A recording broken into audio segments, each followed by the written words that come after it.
Civil war, famine, and warnings of genocide. What's gone wrong in the world's youngest country, South Sudan?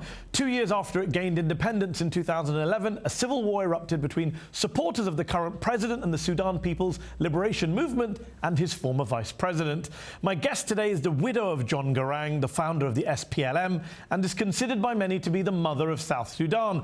Rebecca Mama Garang fought in the Second Sudanese Civil War and went on to serve in President Salva Kiir's cabinet, but has since become one of his leading critics. She joins me now. Rebecca Garang, thanks for being here on Up Front. Earlier this week, the UN declared a famine in 2 counties of South Sudan, affecting more than 100,000 people. They warned that a further 1 million people in your country are on the brink of famine, and they call this humanitarian catastrophe man-made. Who, in your view, is to blame for it? Of course, is the leader, President Salva Kiir, because it's a man-made famine.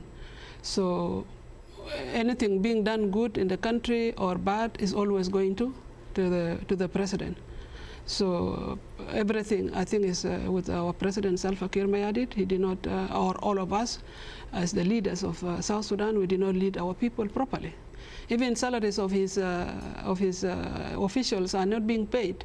Those who are in the embassies are not being paid because there's no money.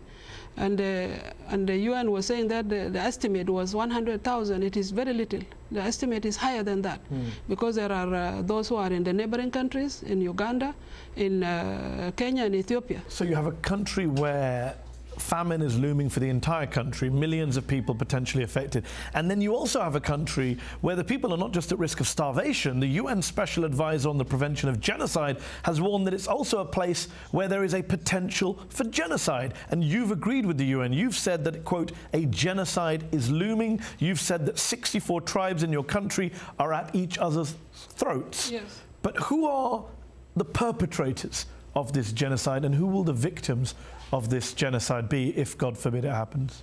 You know, our leaders are using the name of their tribes in order for them to cling to power.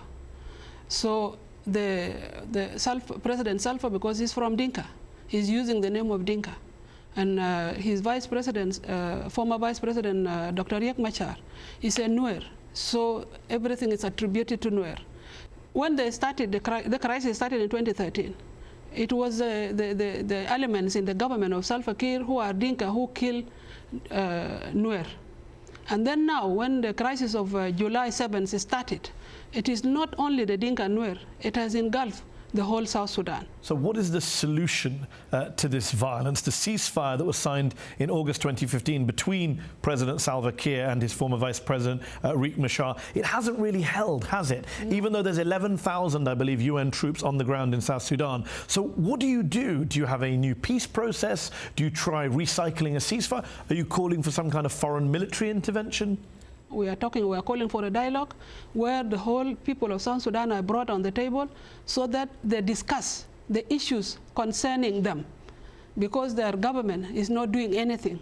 President Salva called for dialogue. He appointed himself to be the patron of the dialogue when he is a party to the problem. Are you calling for him to stand down, President Kiir? Yes. He has to, because if Dr. Riek is not in the equation. You served as advisor to the president on gender and human rights from 2011 to 2014, or end of 2013. And yet during that period, before the civil war had even broken out, Human Rights Watch reported that government forces were responsible for extrajudicial killings and torture. Some might say, what kind of human rights advisor were you that you couldn't prevent those human rights abuses happening on your watch? I'm an advisor. I'm supposed to talk on the ears of the president for what I have seen. And I did my role. For 3 years, he didn't listen to you? Is that what you're saying? Nothing. Even appointment is very difficult to get appointment to our president. It's very hard for me to get an appointment. It can go even sometimes to 6 months. Did you at least condemn the human rights abuses by armed forces in your country while you were in government? And I didn't go out publicly, but I talked with the president. And in 2013, I publicly talked about it. I said that the government is killing one tribe. Why? Human rights abuses haven't just happened under President Kiir, though, have they? When your late husband was leader of the Sudan People's Liberation Army, he himself was accused of quite egregious human rights abuses, including the recruitment of child soldiers to fight for him. You were at his side at that time. Did that not bother you? This was a liberation struggle. We were at war. And you know, the war is, the country, South Sudan is very vast. It's a big country. Dr. John tried to command the army. Some small things can happen under his watch, but when he hears about it, he has to do something about it. Human Rights Watch wrote in 1993, prisoners, several thousand refugee children were spirited away from a camp in northern Kenya, almost certainly to serve on Garang's front line. Several thousand refugee children. That's a massive crime against humanity. It was not correct. That's what Human Rights Watch were reporting in 1993. Human Rights was talking about that, but it was not correct because I'm there and a mother, and I have my children. So there were no child soldiers fighting in your cause? There are children who went because sometimes they don't go to school. And then when you leave them redundant, they follow the... So better to give them a gun? They follow the army. So better to give them a gun and put them in your armed forces? They were not giving guns, but they were following the army. They were not given guns, but they were child soldiers? They were following the army themselves because they could not, because there is no school where they were Just going. to be clear, as part of your liberation struggle, did you and your husband recruit child soldiers to fight? No, we didn't. So Human Rights Watch is wrong and other human rights groups? Yes, the children came with their parents, and some of them just follow the army because sometimes when they go with the army, they can find better services of food and things like that. Because we're in the bush, some of the children even leave their parents and they follow the army. So there was no official recruitment which was being done. Okay, well, Human Rights Watch says you forcibly recruited child soldiers. Interestingly, your late husband, John Garang, wanted a new Sudan, but he didn't want an independent South Sudan, as you did.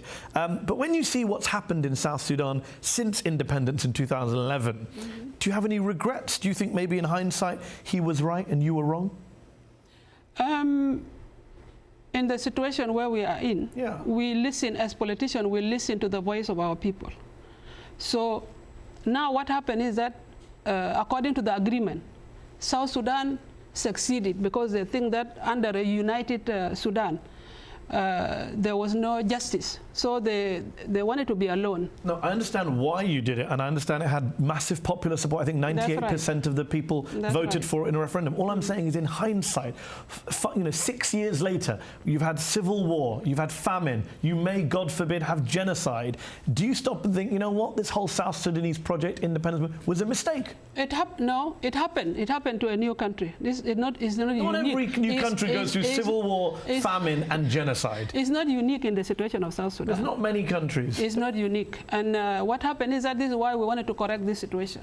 We wanted to correct this situation of what we are doing as the leaders to our own people. We'll have to leave it there. Rebecca Garang, thank you for joining me on the show. That's our show. Up Front will be back in April.